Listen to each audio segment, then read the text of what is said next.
নবীজির রওজা মোবারকের চারপাশে বন্ধু সীসাডালা দেওয়াল দিয়ে একটা প্রাচীর করে দেওয়া হয়েছে। এটার কারণ জানেননি বন্ধু? খ্রিস্টানেরা কি করেছে? 557 সনে, কত সনে? 3 জন খ্রিস্টান তারা কি করলো বন্ধু? আপনার আমার প্রাণে নবীজি মুসলমানের বড় শক্তি। দিন দিন যে মুসলমানরা নবীর মধ্য থেকে অনুপ্রেরণা পাবে, উৎসাহিত হবে, অনেক শক্তিশালী হবে, খ্রিস্টানেরা জানতেন।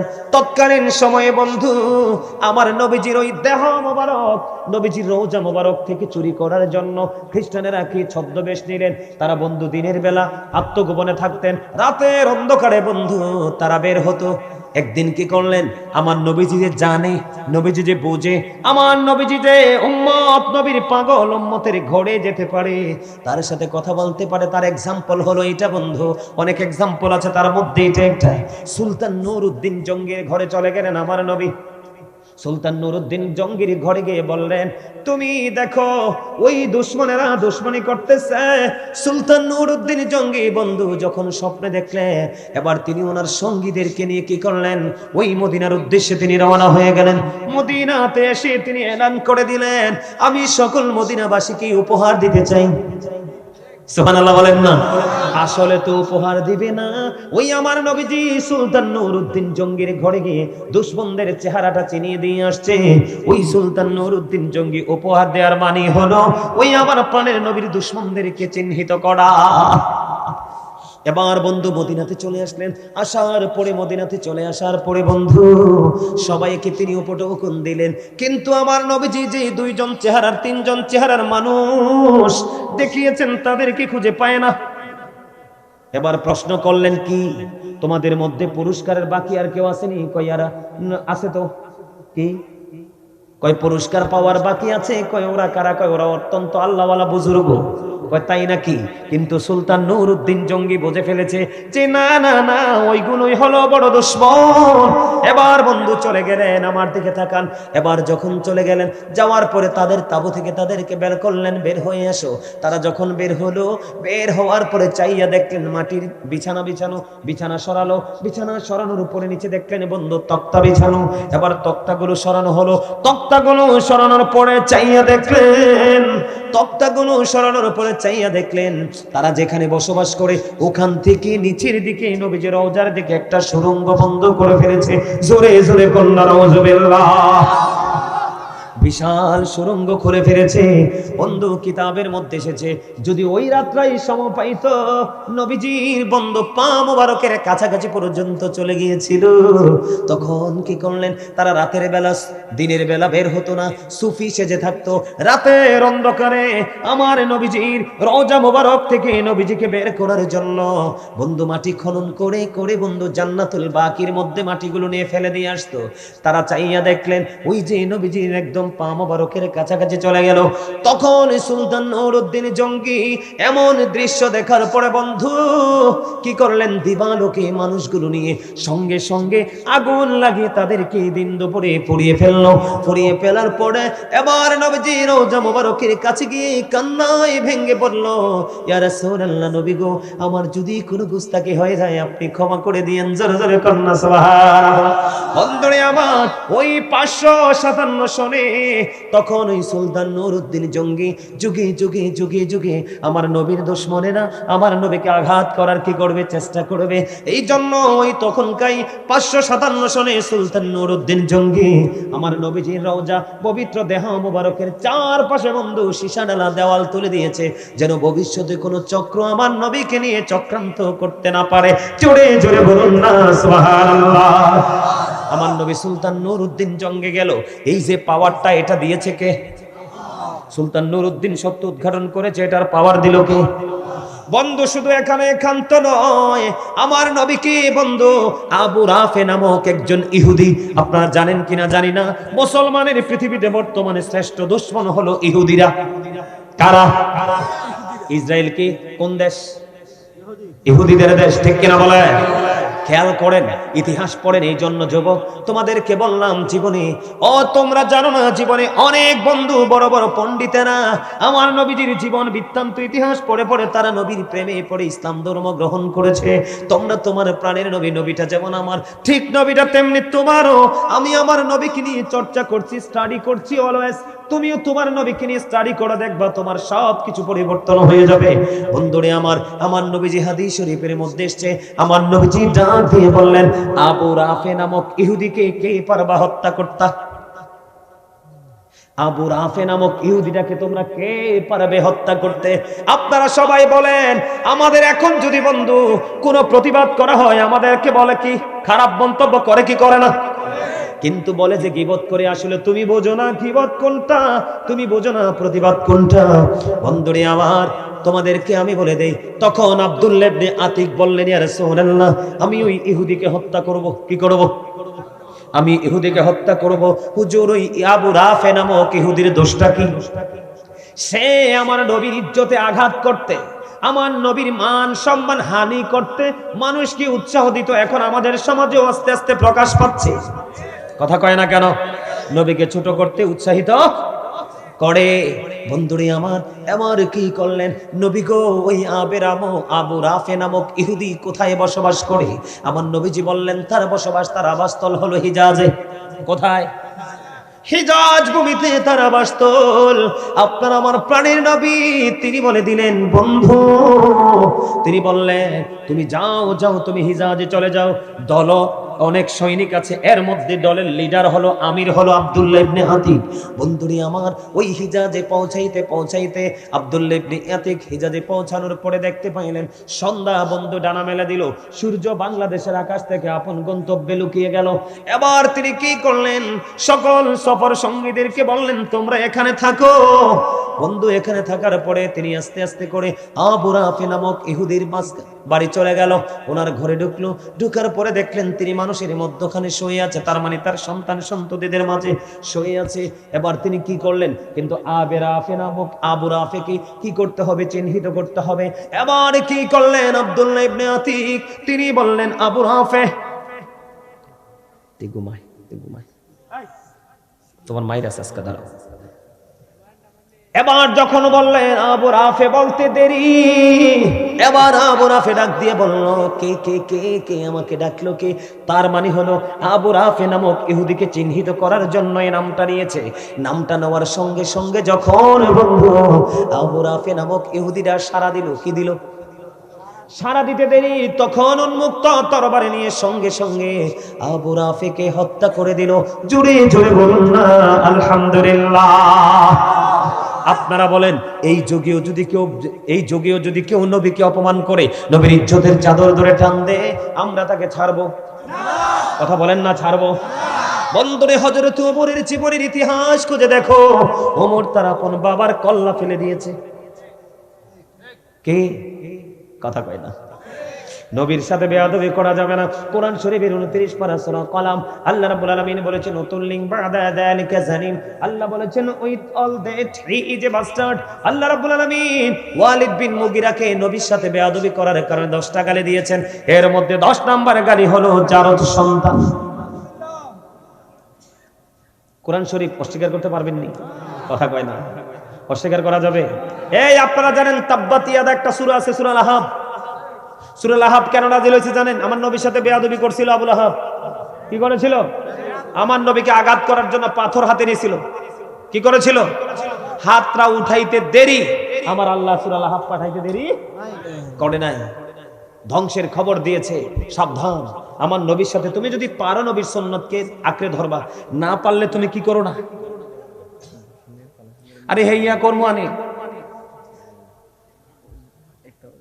কথা বুঝতে পারছেন আমার? তার নবীর সাথে বেয়াদবি করা যাবে? এই যুবক, তোমাদেরকে বলি, প্রত্যেকটা সূরা আয়াত নাজিল হওয়ার পিছনে ব্যাকগ্রাউন্ড আছে। কি আছে? শানে নজুল আছে, প্রেক্ষাপট আছে, আছে না নাই? সবচেয়ে ছোট্ট সূরা, ইন্না আ'তাইনাকাল কাউসার ফাসাল্লি লিরাব্বিকা ওয়ানহার ইন্না শানিয়াকা হুয়াল আবতার। সর্বশেষে আবতার শব্দটা আসেনি। আবদার শব্দ দ্বারা ওয়াইলের পুত্র আস নবীজির পালক পুত্র যখন ইন্তেকাল করলো, ওয়াইলের পুত্র আস আমার আপনার প্রাণের নবীকে আবতার বলে সম্বোধন করলো। কি বলে? আবতার যখন বলল, নবীজিকে নিঃস্ব বলল, নির্বংশ বলল, বলতে দেরি রে আমার আল্লাহ জিব্রাইলকে ডেকে ডেকে বলে, জিব্রাইল যা যা আমার হাবিবকে যারা আজকে আবতার বলেছে তুমি সূরা কাউসার নিয়ে যাও আমার হাবিবের কাছে। আজকে যারা আমার হাবিবকে আবতার বলেছে তারাই হবে কাল হাসরের ময়দানে আবতার। জোরে জোরে কন্না নাউজুবিল্লাহ। আর যারা প্রাণের নবীকে ভালোবাসবে তাদের জন্যই বরাদ্দ হলো হাউজে কাউসার। জোরে জোরে কয় না সুবহানাল্লাহ, আর জোরে বলেন না সুবহানাল্লাহ। আমাদের সেই নবীকে ভালোবাসা দরকার আছে না নাই? মন যদি দিতে হয় নবীকে দিও, আহা প্রাণ যদি দিতে হয় নবীকে দিও। তোমার কষ্ট যত না যিনি সইতে পারে না, তোমার কষ্ট যত না যিনি সইতে পারে না, সেই নবীকে ভালোবেসে দরুদ পড়িও। ওমা আহা প্রাণ যদি দিতে হয় নবীকে দিও। সাকারাতের বিছানাতে কি যে যন্ত্রণা, সাত সমুদ্রের পানি দিনে তৃষ্ণা মিটবে না। ওই কঠিন বিপদের দিনে, ওই কঠিন বিপদের দিনে পাশে থাকিও। মন যদি দিতে হয়, আহা প্রাণ যদি দিতে হয়, আহা জাহান্নামের গেটে নবী থাকবেন দাঁড়াইয়া, চক্ষু মুবারকের পানি পড়বে গড়াইয়া।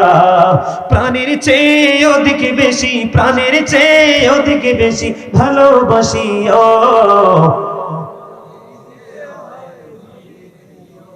আরে তারা কয় না মুখ খুললে আনলোকের আগে রয়েছে দেখি। হ্যাঁ কইছি না শেষ করে দিব, একটা লেভেলে এসে তো শেষ করতে হয়, তাই না? কথা বলে না কেন? হ্যাঁ আপনারা গজল পছন্দ করেন না? আমি তো গত বছর দেখলাম আপনারা অনেক পছন্দ করেন, এই বছর তো স্লো হয়ে গেলেন কেন? হ্যাঁ বেশি হয়ে গেছে না? আরে কি বেশি হয়ে গেছে? আরে বলবেন বেশি হয়ে গেছে? তাহলে আমি আমার নবীর সামনে একটা গজল গাইবো, সবাই ফ্ল্যাশ লাইটটা জ্বালাবেন নি মোবাইলে। তারা মনে করতেছে হুজুরে কি তা কয়। এই শেষ করে দিচ্ছি তো, তাক গজল গাওয়ার দরকার নাই। হ্যাঁ তোমাদের হাতে মোবাইল আছে নি? তোমাদের আমি গজল গাইলে তোমাদের কাজ করতে হবে তো। কাজটা হলো ফ্ল্যাশ লাইটটা জ্বালাই এভাবে নাড়াইবা আর আমি গজল গাইবো। পারবা না? দুই হাত তুলে পারবেন? গজল এই শোনো, এটা কি হাসির জিনিস? আমরা হয়তো এই যুগে এসে নরমাল স্টেজে বসে গজল গাই। নবীজির জামানায় হাসান ইবনে সাবেত রাদিয়াল্লাহু তাআলা আনহু মসজিদে নববীর মিম্বরে দাঁড়িয়ে দাঁড়িয়ে এইভাবে নবীজির শান গেয়েছিলেন। মারহাবা বলেন, আরো জোরে বলেন। কেউ কৃপণতা করবেন না তো? সবাই মোবাইলের ফ্ল্যাশ লাইটটা তুলবেন তো? যার মোবাইল নাতে হাত তুলে দেখাবেন। রাজি আছেন? কথা কয় না। আপনাদের সবার পরিচিত সবাই গাইতে পারবেন এই গজলটা, গাইবেন? আরো জোরে বলেন, গাইবেন? হাত তোলেন,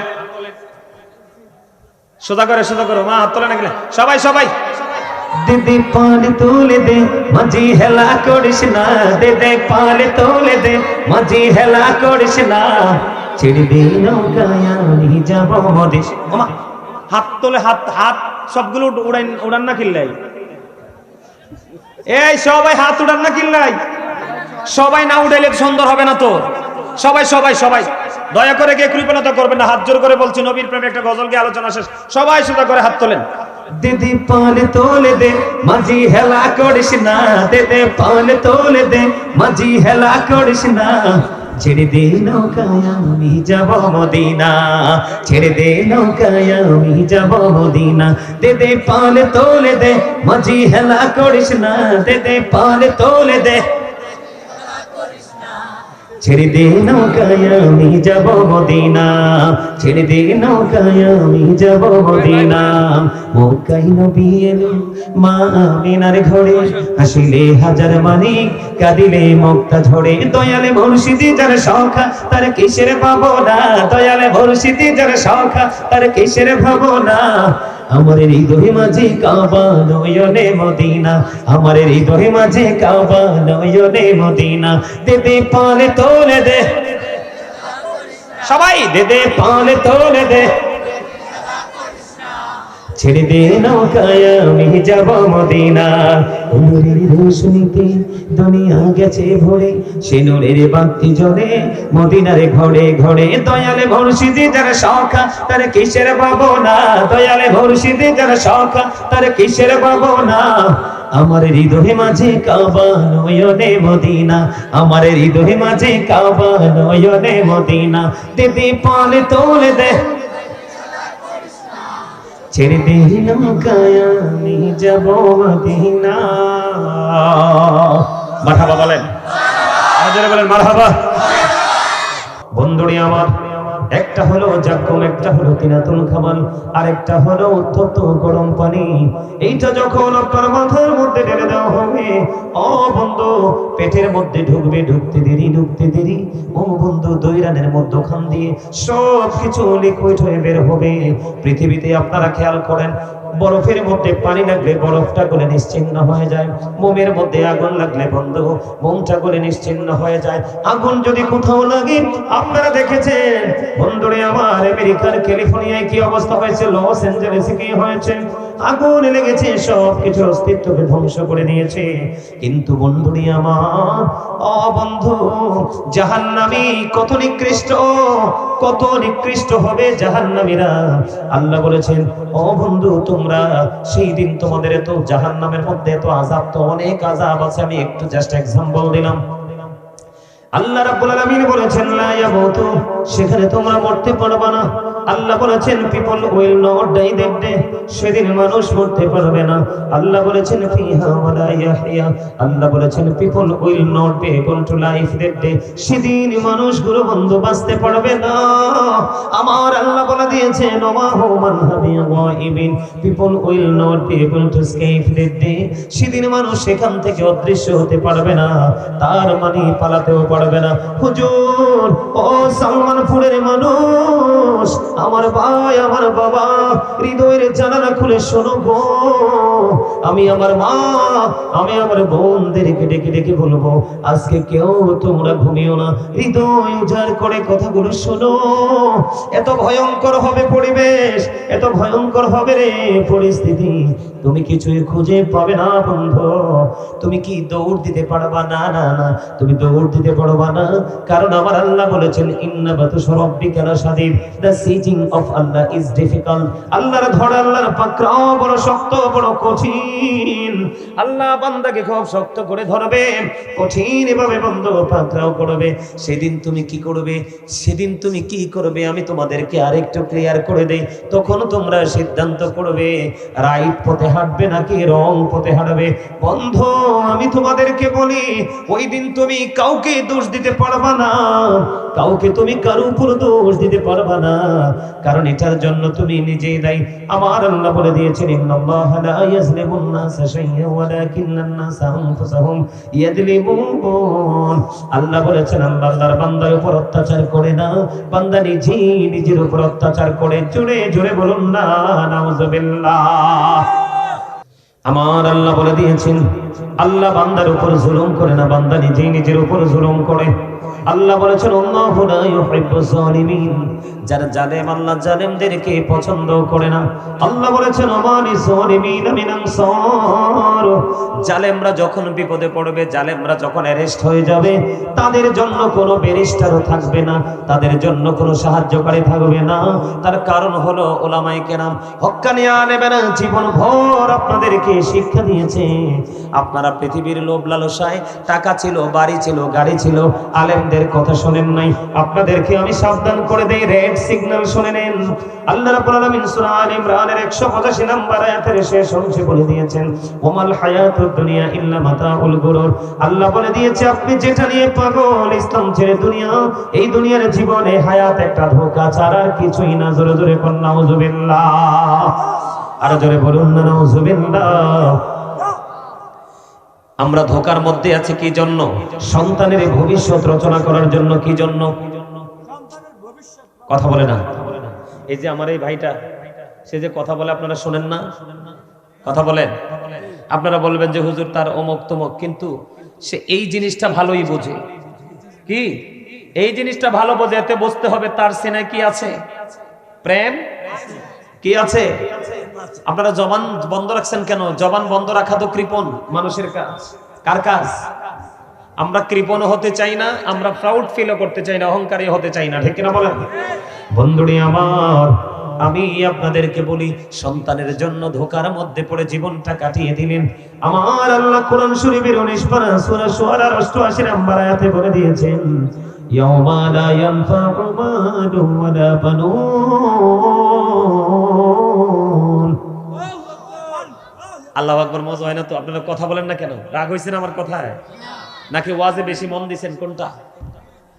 ওয়াজে মন আছে? সবার আছে? মাঝে মাঝে একটু সুবহানাল্লাহ বলতে হবে না? কারণ আপনারা যারা আমরা সবাই এসেছি, আমরা সবাই জান্নাতের মেহমান। কিসের মেহমান? জান্নাতের মেহমান। আমার রাসূল বলেছে, তোমরা রাতের বেলা জান্নাতের বাগানে আসছো, তোমরা রাতের ডিনারটা এখানেই করে নাও। ওমা সুবহানাল্লাহ বলেন না কেন?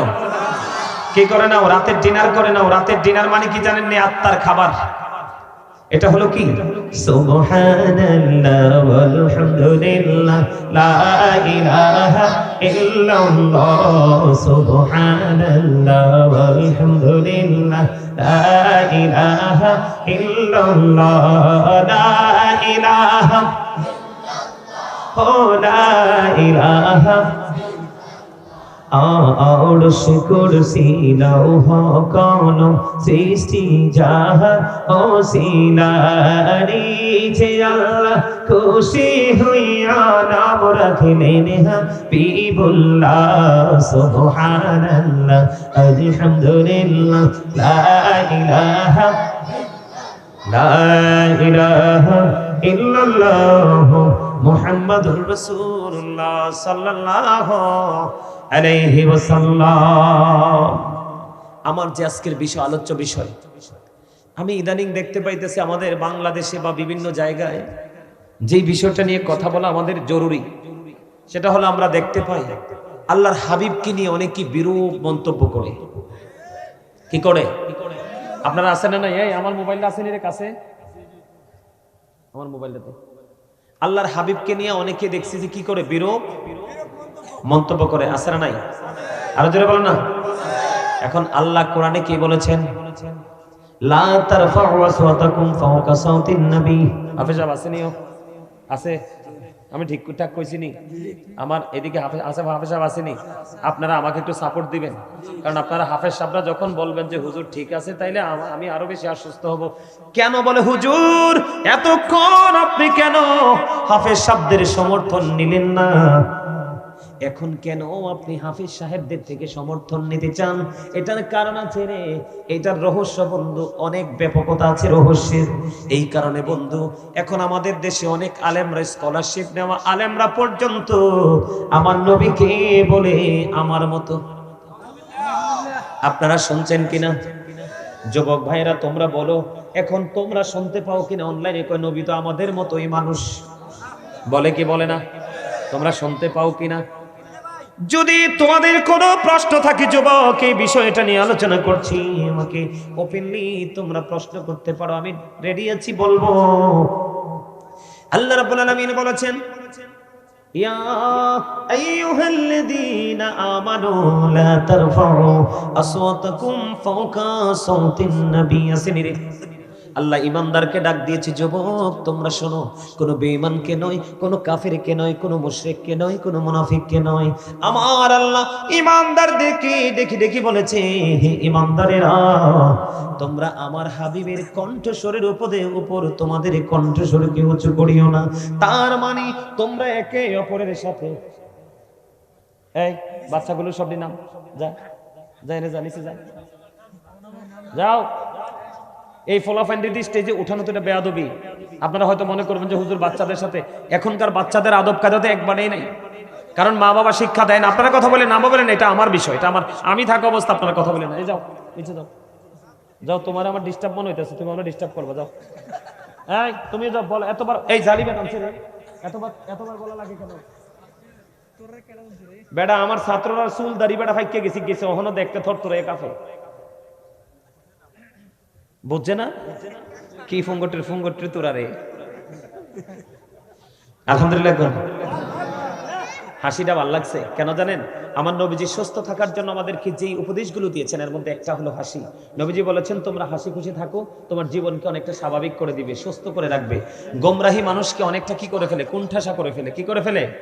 এই তোমরা শোনো, তবে অনেক বেশি হাসা ভালো না। অনেক বেশি যখন তুই আবার বুটগুলা চাবাইতেছস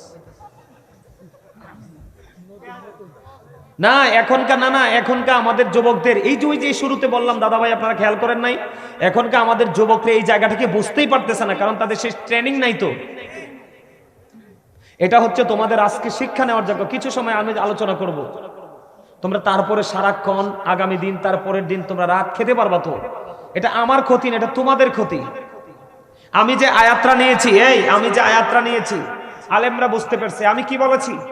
আল্লাহ কি বলেছেন? O believer, save yourself and your families from the fire. আল্লাহ রাব্বুল আলামিন বলেছেন ইয়া আইয়ুহাল্লাযীনা আমানু কু আনফুসাকুম ওয়া আহলিকুম নারা। আল্লাহ বলেছেন save yourself and your families from the fire. আল্লাহ ঈমানদারকে বলেছে তুমি জাহান্নাম থেকে বাঁচো এবং তোমার পরিবারকেও জাহান্নাম থেকে বাঁচাও। এই মাহফিল কিসের জন্য করাইছেন আপনারা? আলেমদেরকে কেন দাওয়াত দিয়েছেন? বাঁচার রাস্তা খোঁজার জন্য না? কথা কয় না। কিসের জন্য? এখন আপনারা যদি অমনোযোগী হন, মানুষের দেহ তো আমি আগেই বলেছি দেহটা আসল নয়, আসল হচ্ছে তার আত্মা। আপনার এখানে আপনি যদি এই জায়গাটা যদি সেটিং করতে না পারেন তাহলে কিন্তু আপনার বাকিটা সেটিং। কথা বুঝতে পারছেন? আমি বিশেষ করে তোমাদেরকে মেন করে ওয়াজটা করতেছি, তোমরা যুবকদেরকে। কেন জানো?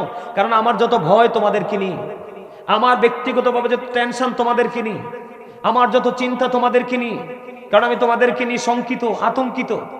তার কারণ তোমরা দিন দিন দিন দিন তোমরা বেঈমান কাফেরদের রং লাগাচ্ছ গায়ে, অথচ স্পষ্ট দলিল আমি হাদিসে যাই নাই। এনে হাফেজ সাহেবরা আছে, আমি কিন্তু একটা হাদিস বলছি আমি এতক্ষণ পর্যন্ত যতগুলো আয়াত আমি বলেছি প্রত্যেকটা কোরআন থেকে বলেছি, এখন আমি হাদিসে যাই নাই, ঢুকবো। আমার কথা আপনারা বুঝতে পারছেন? আমার আজকের আলোচনাটা বিশেষ করে যুবকদেরকে অ্যাক্টিভ করার জন্য, কারণ তারা দিন রাত 24 ঘন্টা মোবাইলের মাধ্যমে তারা কি করে বেঈমান কাফেরদেরকে ফলো করে জীবন যাপন করছে। এটা তো তাদের জন্য, তাদের ভবিষ্যৎ প্রজন্মের জন্য এক আল্লাহর এক গজব ছাড়া কিছুই না। কথা বলেন না? ঠিক না ঠিক? আমার এই বিষয়টা নিয়ে আমাকে একটু আগাইতে দেন।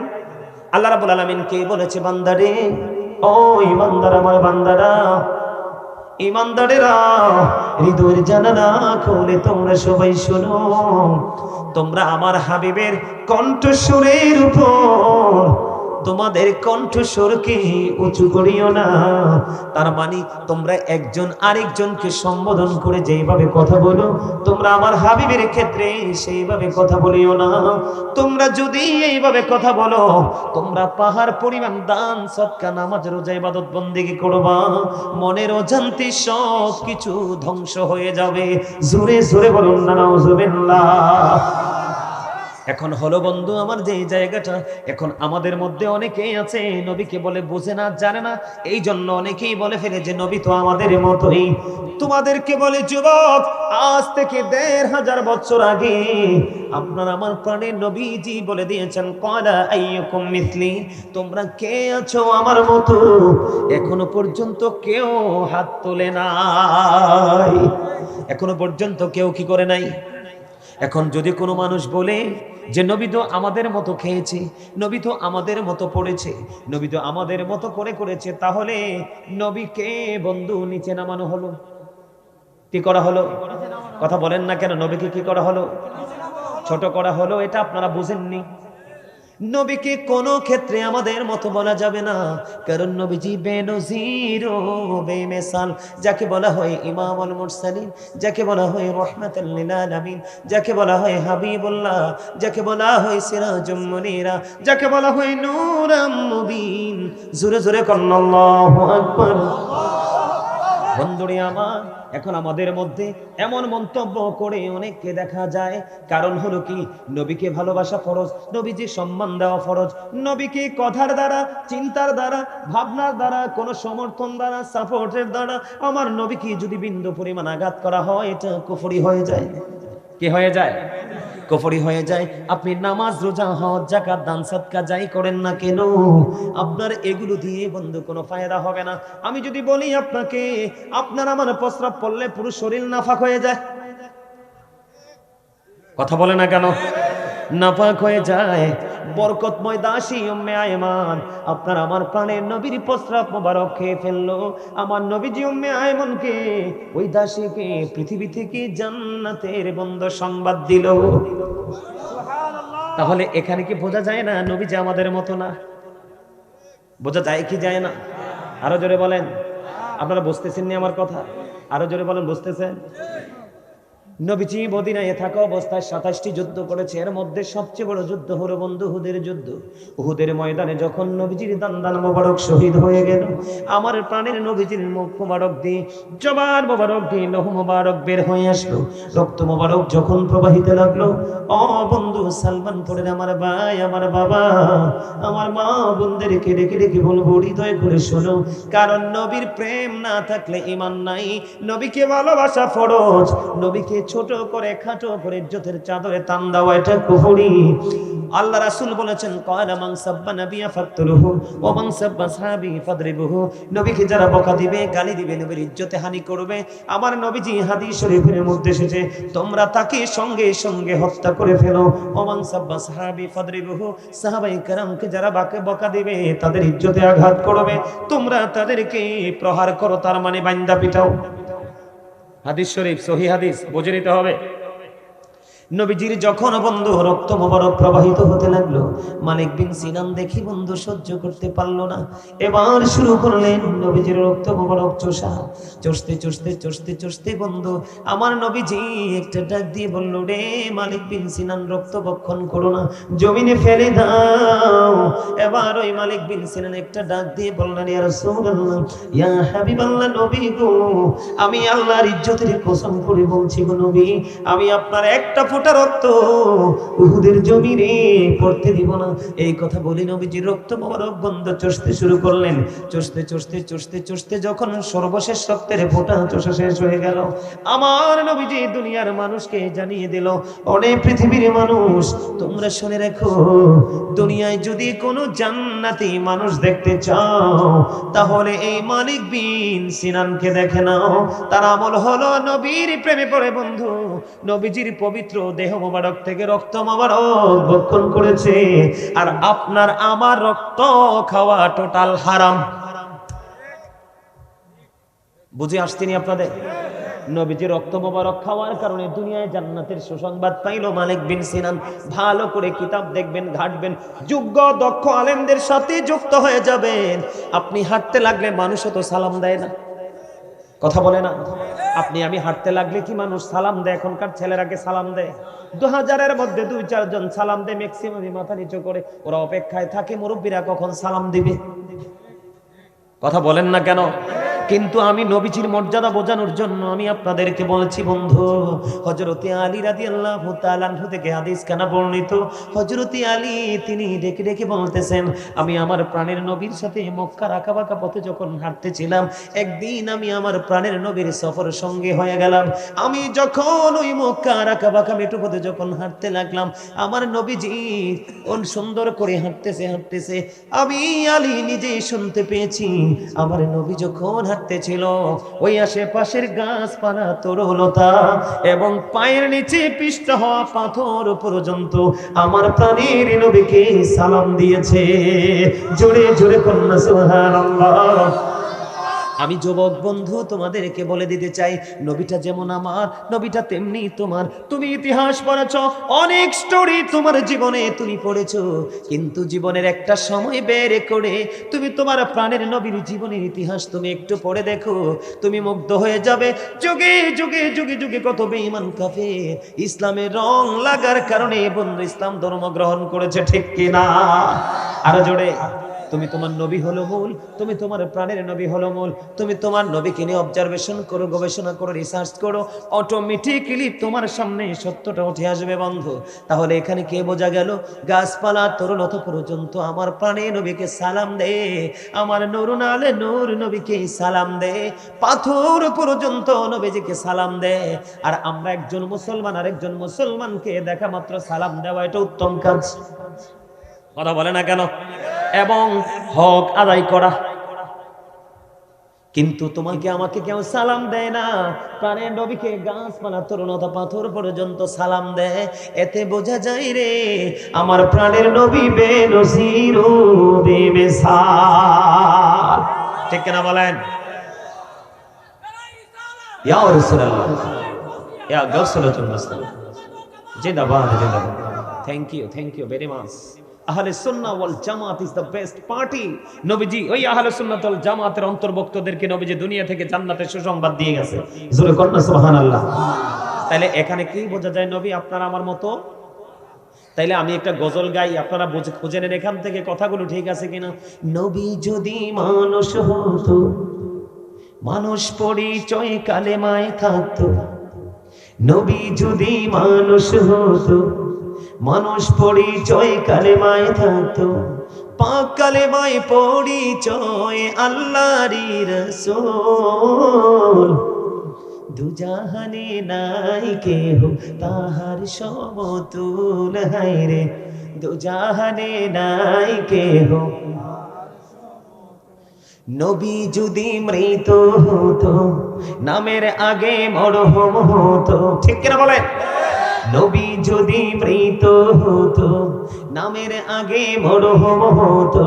নামে প্রমাণ নূর নবীকে মরহুম বলতে সাহস না পাই কোন। দুজাহানে নাই কেহ তাহার সমতুল, হায়রে দুজাহানে নাই কেহ। ঠিক কিনা বলেন? দুজাহানে নাই কেহ তাহার সমতুল। সকল মানুষ মরে গেলে নামের আগে মরহুম বলে। সকল মানুষ মরে গেলে নামের আগে মরহুম বলে। নামে প্রমাণ জিন্দা নবী মুহাম্মদ রাসূল। দুজাহানে নাই কেহ তাহার সমতুল, হায়রে তাহার সমতুল। কথা কি বুঝে আসছে? আমার কথা বুঝতে পারছেন? তাহলে এতে কি বোঝা যায়? নবী আমাদের মতো নয়, নবী নবীর মতো। কথা বলেন ঠিক না ঠিক? আমাদের মধ্যে আছে না অনেকে বলে না, এরকম নবীকে নিয়ে অনেক বিরূপ মন্তব্য করে। ভাই তুমি নবীকে নিয়ে নবীকে ছোট করো না। তুমি নবীকে ছোট করলে তুমি বেনিফিটটা কি পাবে? তুমি কিভাবে বেনিফিশিয়ারি হবে? হবে না তো। আমি আজকে প্রমাণ দিব। বন্ধুরে আমার, আল্লাহ শুধু এখানে একান্ত নয়। ও বন্ধু, আল্লাহ বলেছেন ইন্নাল্লাযীনা ইউযুনাল্লাহা ওয়া রাসূলাহু লা'নাহুমুল্লাহু ফিদ দুনিয়া ওয়াল আখিরাহ ওয়া আ'আদ্দা লাহুম আযাবান মুহিনা। জোরে জোরে কোন আল্লাহু আকবার। বন্ধুরে আমার, আল্লাহ এবং আল্লাহর হাবিবকে যারা কষ্ট দেয়, আল্লাহ রাব্বুল আলামিন দুনিয়া আখিরাতে তাদেরকে লানত দিয়েছেন, অভিশপ্ত করেছেন। আ'আদ্দালাহুম আযাবাম মুহিনা, তাদের জন্য ভয়ঙ্কর সাজা আমার আল্লাহ বরাদ্দ করে রেখেছেন। জোরে জোরে কন্না নাউযুবিল্লাহ। তাহলে নবীজি বলতেছে ক্বালা আইয়ুকুম মিসলি, তোমরা কে আছো আমার মতো? ও বন্ধু, তোমরা কে আছো আমার মতো? আমার দিকে তাকান। নবীজি শুনতে পেয়েছে হাদিস শরীফের মধ্যে এসেছে তিনজন লোক। কয়জন লোক? তিনজন লোক মনে মনে চিন্তা করলেন, নবীজির আমলের কাছে আমাদের আমলটা একেবারে তুচ্ছ, একেবারে নগণ্য। নবীজির জীবনে যে আমল করেছে সেই তুলনায় আমরা আমল করতে পারিনি। নিজেদেরকে তুচ্ছ মনে করে তিনজন লোক মনে মনে চিন্তা করলো। খেয়াল করেন, একটা এক্সাম্পল দিই। নবীজি তাদের কাছে আসলেন, এসেই বললেন তোমরা কি সেই লোক না? কয় হ্যাঁ। তোমরা একজন বলেছ কি আমি আজকে থেকে কন্টিনিউ মসজিদে থাকবো, আমি আমার বিবির সাথে দেখা করব না। ঠিক কেনা বলেন? আরেকজন বলতেছে আমি কন্টিনিউ রোজা রাখতে থাকবো। কথা বলেন না কেন? কি করতে থাকবো? কন্টিনিউ রোজা রাখতে থাকবো, আর একজন কন্টিনিউ আমল করতে থাকবে, আর একজন বন্ধু বিবির কাছে যাবে না। নবীজি আবার একটা ডাক দিয়ে বললেন, ক্বালা আইয়ুকুম মিসলি, তোমরা কে আছো আমার মতো? তার কারণ নবীজি যেটা করে, নবীজি যেটা পারে, এটা পৃথিবীর কোন মানুষের দ্বারা সম্ভব না। ঠিক কিনা বলেন? গত যে রাত গেল, গত রাতে বন্ধু মেরাজ গেছে, আপনারা জানেননি? আরো জোরে বলেন। নবীজি আপনার আমার মতো না, তার একটা প্রমাণ, 1,24,000 নবী রাসূলের মধ্যে আল্লাহ রাব্বুল আলামিন 8 জন নবীকে স্বর্গীয় উপাধি দিয়েছেন। এর মধ্যে একজন হলো মূসা কালিমুল্লাহ। মূসা স্পোক টু আল্লাহ, মূসা আল্লাহর সাথে কথা বলেছেন। মূসা আল্লাহকে দেখতে চাইলেন, রব্বি আরিনি, আল্লাহ বলে দিলেন লান তারানি। মূসা আল্লাহকে দেখতে চায়, আল্লাহ না করে দিল। আমার সামনেই বন্ধ কোরআন শরীফ, এই যে কোরআন শরীফের 15 পারা সূরা বনী ইসরাঈলের প্রথম নাম্বার আয়াতে আমার আল্লাহ বলে দিয়েছেন, সুবহানাল্লাযী আসরা বিআবদিহি লাইলাম মিনাল মাসজিদিল হারামি ইলাল মাসজিদিল আকসাল্লাযী বারাকনা হাওলাহু লিনুরিয়াহু আয়াতিনা। ঠিক কিনা বলেন? আরো জোরে। আল্লাহ রাব্বুল আলামিন বলে দিয়েছেন, বন্ধু আল্লাহর হাবিবকে মসজিদে হারাম থেকে মসজিদে আকসা পর্যন্ত ভ্রমণ করিয়েছেন, 4-5 বরকতময় করে দিয়েছেন, যেন আল্লাহ রাব্বুল আলামিন আল্লাহর হাবিবকে আল্লাহর নিদর্শন দেখাতে পারে। তাহলে আপনি আমি তো দূরের কথা, অন্য নবীদের তো মতো না আপনার আমার নবী। কথা কয় না? আমরা তো সাধারণ মানুষ, আমরা তো দূরে, অন্য নবীদের মতো না আপনার আমার নবী। ঠিক কিনা বলেন? আমার কথা আপনারা বুঝতেছেন? সবাই বুঝতেছেন? এখানে বোঝেন বন্ধু, এই কারণে বললাম নবীজিকে বিভিন্ন ভাবে বলা হয়, আমাদের মতো বলে বলে বিভিন্ন ভাবে নবীজিকে বন্ধু না করা হয়, এটা নবীজির ইজ্জতে আঘাত করা ছাড়া আর কিছুই। আল্লাহ কি কইছে? আল্লাহ এবং আল্লাহর হাবিবকে যারা কষ্ট দেয়, কি দেয়? আল্লাহ তাদেরকে দুনিয়াতে অভিশপ্ত করেছেন, আখিরাতেও করেছেন, এবং ভয়ঙ্কর সাজার ব্যবস্থা করে রেখেছেন। আল্লাহ রাব্বুল আলামিন নিজেই ওয়াজ করতেছেন, বন্ধু আমি আপনাদেরকে বলে দেই, আল্লাহর হাবিবকে কোনো কারণে বন্ধু আঘাত করা যাবে না। তার অন্যতম প্রমাণ হলো বন্ধু, আল্লাহর হাবিব একদিন ডেকে ডেকে বললেন, কাব ইবনে আশরাফকে হত্যা করার মতো কে আছো? কাব ইবনে আশরাফকে হত্যা করার মতো কে আছো? মুহাম্মদ ইবনে মাসলামা দাঁড়িয়ে গেলেন, বন্ধু হাদিস শরীফের মধ্যে এসেছে, ইনি দাঁড়িয়ে বললেন, ইয়া রাসূলুল্লাহ আমি। এবার কি করলেন? তার কারণ হলো কি? কাব ইবনে আশরাফকে হত্যা করার কারণ কি? তিনি আল্লাহর হাবিবকে কষ্ট দিয়েছে। কে করেছে? আল্লাহর হাবিবকে, আমার দিকে তাকান, আল্লাহ রাসূলকে ভালোবাসলে আল্লাহর ভালোবাসা হয়ে যায়। আল্লাহর হাবিবকে কষ্ট দিলে অটোই আল্লাহ কষ্ট পায়। ঠিক না ঠিক? বন্ধুরি আমার, এবার আমার নবীজি যখন বললেন মুহাম্মদ ইবনে মাসলামা দাঁড়ালেন, তাকে হত্যা করে ফেলবে। কারণ কি? কেন গো তাকে হত্যা করতে হবে? বন্ধু আপনার আমার প্রাণের নবী জানিয়ে দিয়েছে হত্যা করার কারণ হলো সে আল্লাহর হাবিবকে কষ্ট দিয়েছে। পরে মুহাম্মদ ইবনে মাসলামা কাব ইবনে আশরাফকে হত্যা করে আমার নবীজির কাছে সেই মেসেজ জানিয়ে দিয়েছে। জোরে জোরে বলেন আলহামদুলিল্লাহ। আর জোরে বলেন না আলহামদুলিল্লাহ। আপনাদের কারো যদি বন্ধু সন্দেহ থাকে আমাকে বলবেন। বন্ধুরি আমার, একেবারে সিহা সিত্তার অন্যতম গ্রন্থ বুখারী শরীফের মধ্যে এসেছে, আমার দিকে তাকান বন্ধু, এক খ্রিস্টান কি হলো? মুসলমান হলো। খ্রিস্টান ধর্ম ত্যাগ করে সে ইসলাম ধর্ম গ্রহণ করলো। ইসলাম ধর্ম গ্রহণ করার পরে গভীরভাবে খেয়াল করেন, এটা বুখারী শরীফের হাদিস, ইসলাম ধর্ম যখন গ্রহণ করলো, ইসলাম ধর্ম গ্রহণ করার পরে আমার আপনার প্রাণে নবীর ওহী লেখার দায়িত্ব পাইল কি? মানে আপনাদেরকে এই হাদিস দ্বারা বোঝাচ্ছি, কতটুকু বললে নবীর সাথে বেয়াদবি হয়, কতটুকু বললে নবীর সাথে গোস্তাকি হয়, কতটুকু বললে আল্লাহ রাব্বুল আলামিন ওই বান্দার প্রতি রাগ হয়ে যায়। এইটা বোঝানোর জন্য বন্ধু বুখারী শরীফের হাদিস। ওই খ্রিস্টান নিজের ধর্ম ত্যাগ করে ইসলাম ধর্ম গ্রহণ করলো। ইসলাম ধর্ম গ্রহণ করার পরে বন্ধু উনি আল্লাহর হাবিবের ওহী লেখার দায়িত্ব পাইল। তিনি ওহী লিখতেছে এবং সূরা বাকারা এবং সূরা আলে ইমরান তেলাওয়াত করেছে।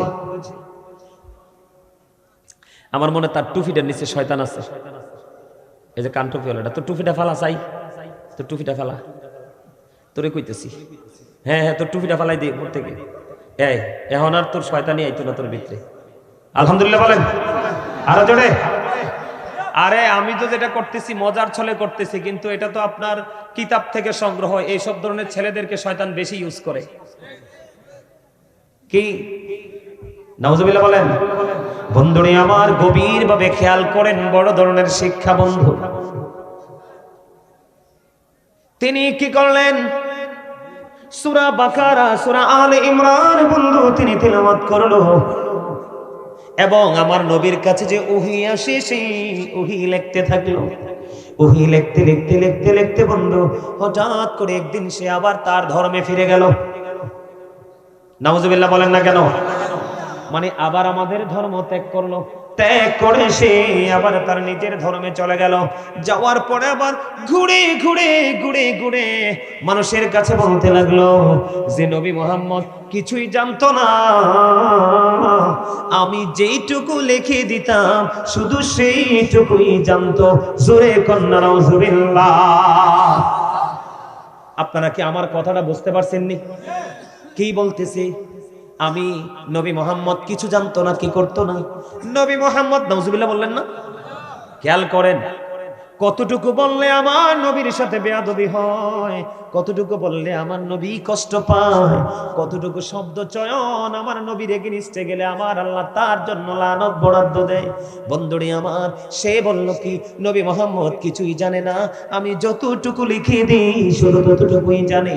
এই কথা বলতে দেরি বন্ধু আমার আল্লাহ এত বেশি কষ্ট পেয়েছে।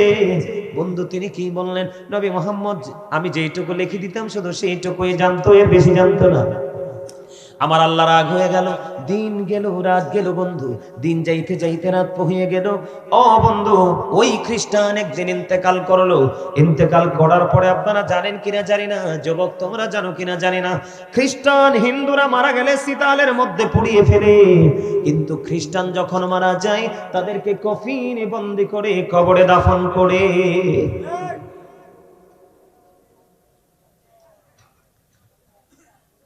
এই এই রাস্তায় যে যুবক ভাইরা আসো, রাস্তায় যে যুবক ভাইরা আসো, যদি বলো যে হুজুর আমাদেরকে পায়ে ধরে বলেন, আমি পায়ে ধরে তোমাদেরকে বলবো তোমরা মাহফিলে আসো।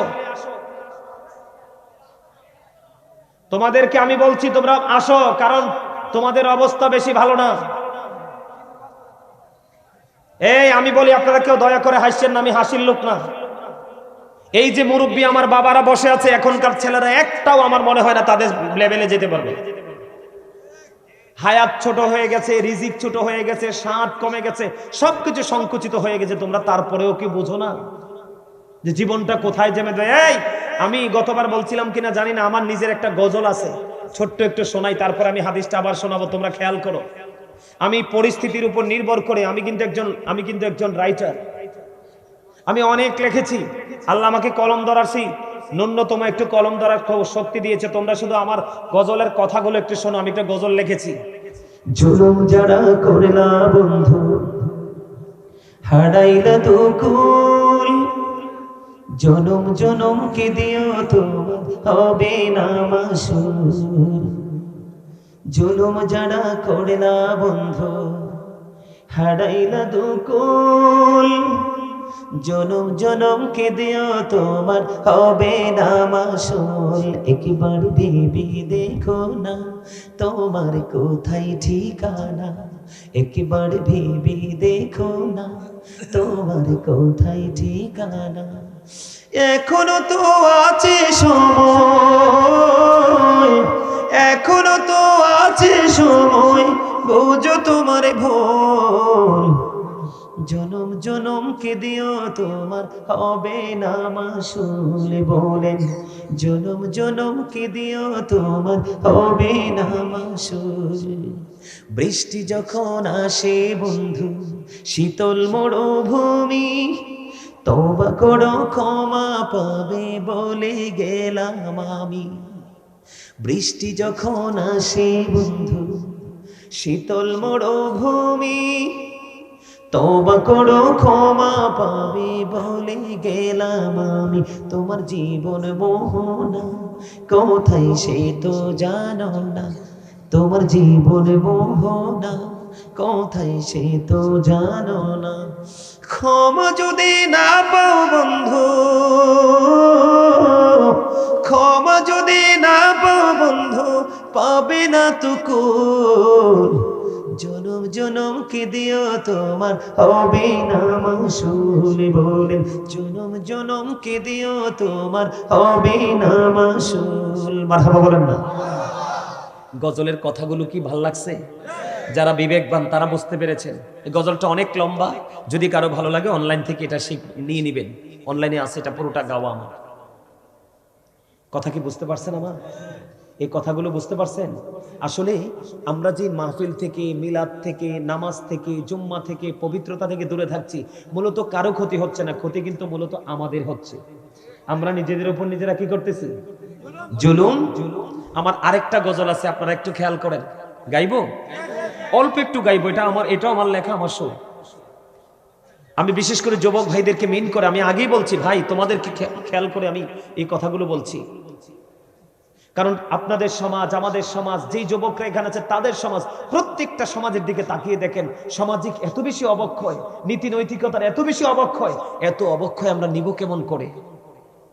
এটা কি নেওয়ার মতো সেই ভার বহন করার মতো সেই পাওয়ার কি আমাদের আছে?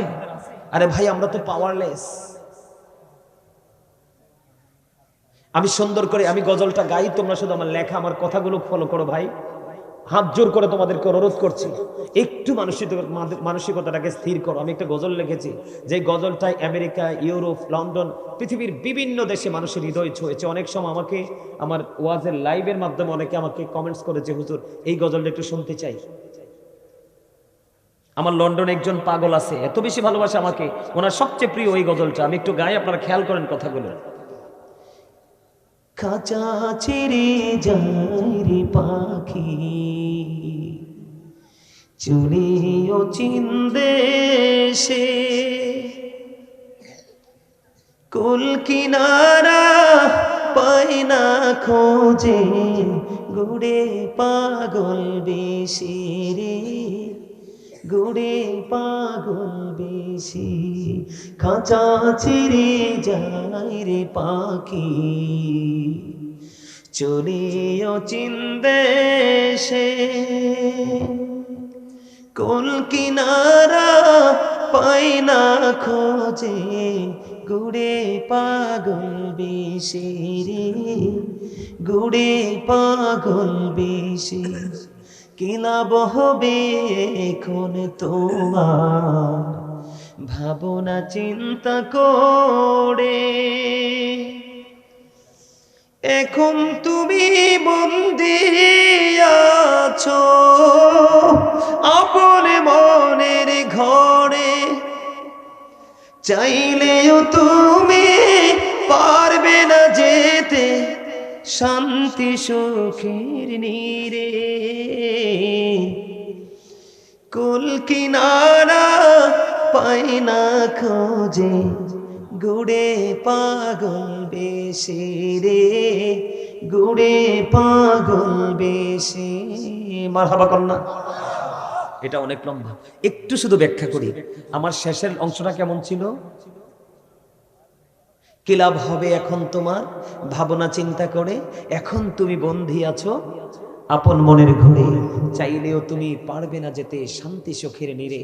সেটা বুঝাইছি আমি পুরোপুরি ফিউচারকে, কিয়ামতের দিনটাকে। আমি এই শেষটা দিয়ে আমি কিয়ামতের সময়টাকে বুঝিয়েছি। আপনি এদিক তাকান, আপনি যদি ওই সময় যদি শান্তি খুঁজেন, আপনি কি শান্তি পাবেন? কথা বলেন না কেন?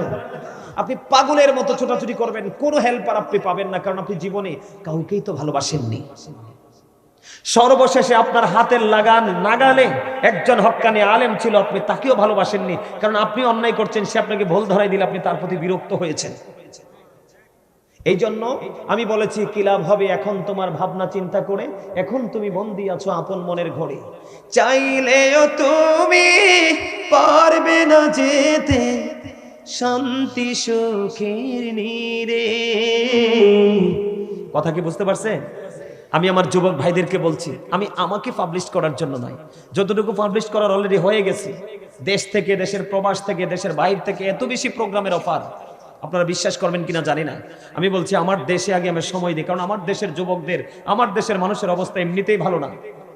আপনি বাংলাদেশে, আজকে আমি প্রোগ্রাম থেকে আপনাদেরকে বলে যাই, আমি চ্যালেঞ্জ করে বলে যাই, বাংলাদেশে কোনো আলোচককে আপনি পাবেন না এইভাবে ঘড়ির দিকে না তাকাইয়া, মোবাইলের দিকে না তাকাইয়া কন্টিনিউয়াসলি এইভাবে আলোচনা করতে। কেন আমি এত সময় দিই জানেন? ওয়াজে আমার বিষয় থাকে অনেকগুলো টপিক নিয়ে আলোচনা করব। এর সবচেয়ে বড় বিষয় হলো যে আমার কাছে মনে হয় আজকের মাহফিলটা আমার জীবনের শেষ মাহফিল।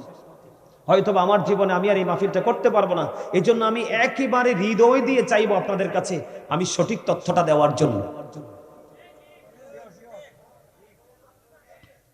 কথা কি বুঝতে পারছেন? আমার বুঝতে পারছেন? আমি আপনাদেরকে আমার লেখা আরেকটা গজল শোনাই, একটুখানি শুনবেন? কথা বলেন, শুনবেন? সবাই শুনবেন? যুবক ভাইরা তোমরা রাজি আছো শুনতে? আমি একই সুরে দুইটা গজল লিখেছি, একটা হাম একটা নাত। একই স্বরে দুইটা গজল, একটা হাম একটা নাত। আমি এখন হাম দে বাড়ি তালা শোনাবো তোমাদেরকে, একটুখানি শুনবে এবং কথাগুলো খেয়াল করবে। এই তো যে সুন্দর এই পৃথিবী স্রষ্টা করেছে সৃজন, যত দেখি আমি তত ভালো লাগে, শীতল হয়ে যায় মন। এই তো যে সুন্দর এই পৃথিবী স্রষ্টা করেছে সৃজন, চারদিকে আধার ঘেরা, আলো গেল চলে, এই পৃথিবী করলো পাগল, সবই গেলা ভুলে। ঠিক কিনা বলেন? আপনারা কি মনে করেন চারপাশে আলো? আমি আলো দেখতে পাই না। আমি ব্যক্তিগতভাবে বলছি, আমার হৃদয় থেকে আমি চারপাশে আলো দেখতে পাই না। আমরা মুসলমান হিসাবে আমরা যে আলোকিত হওয়ার কথা ছিল সে আলো নাই, চারপাশে আমাদের অন্ধকারাচ্ছন্ন হয়ে গেছে। আমি বর্তমান পরিবেশ সিচুয়েশন নিয়ে গজলটা লেখা, খেয়াল করেন। চারিদিকে আধার ঘেরা, আলো গেল চলে, এই পৃথিবী করলো পাগল, সবই গেলা ভুলে, দুঃখ যখন আসবে এই পৃথিবী হাসবে। কথা বলেন, আপনার আমার বিপদ দেখলে কি আশপাশের মানুষ হাসে না? কথা বলেন, হাসে কিনা? দুঃখ যখন আসবে এই পৃথিবী হাসবে, ভুলিবে না প্রভু তোমায়, হবে রে আপন। এই তো যে সুন্দর এই পৃথিবী স্রষ্টা করেছে সৃজন। ঠিক কিনা বলেন? আপনি শুধু সুন্দর মনটা দিয়ে, সুন্দর আঁখি দুটো দিয়ে পৃথিবীর দিকে তাকিয়ে দেখেন, দেখবেন আসলে আপনি সুন্দর করে নিতে। এই আমার দিকে তাকান, আপনার জীবন কেউ সুন্দর করে দিবে না, আপনাকে সুন্দর করে নিতে হবে। আপনাকে কেউ কিছু রেডি করে দিবে না, আপনাকে রেডি করতে। ঠিক তেমনি ভাবে আপনি উপরে যাওয়ার জন্য আপনি নিজেকে নিজে রেডি করে যেতে হবে। আল্লাহ আমাদের সবাইকে রেডি হয়ে যাওয়ার তৌফিক দান করুন। সকলে বলুন আমিন। আরো জোরে বলেন আমিন। আরেকটু মহব্বতে বলুন আমিন। বন্ধুরে আমার, ওই যে আমার হাদিস শরীফ দেখেন, আমার নবীর সাথে বেয়াদবি করলে আমার আল্লাহ ছাড় দেয় না। ওই খ্রিস্টান কি করলেন? সূরা বাকারা, সূরা আলে ইমরান তেলাওয়াত করলেন। কি শেষ করে দিতে হবে?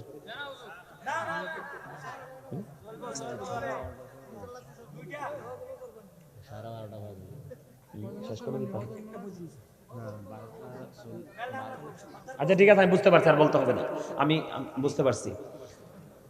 আপনারা যারা এখনো যুবক ভাইরা তোমরা যারা দাঁড়িয়ে আছো সবাইকে বলছি, আমি আলোচনা শেষ করে দিচ্ছি, অনেক সময় হয়ে গেছে।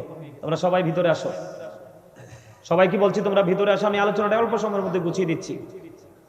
আমার দিকে তাকানো বন্ধু, সূরা বাকারা তেলাওয়াত করলো, সূরা আলে ইমরান তেলাওয়াত করলো, আর বাইরে গিয়ে গিয়ে বলতেছে আমি যতটুকু লিখে দিতাম নবী মুহাম্মদ ততটুকুই জানতো, এর বেশি কিছু জানতো না।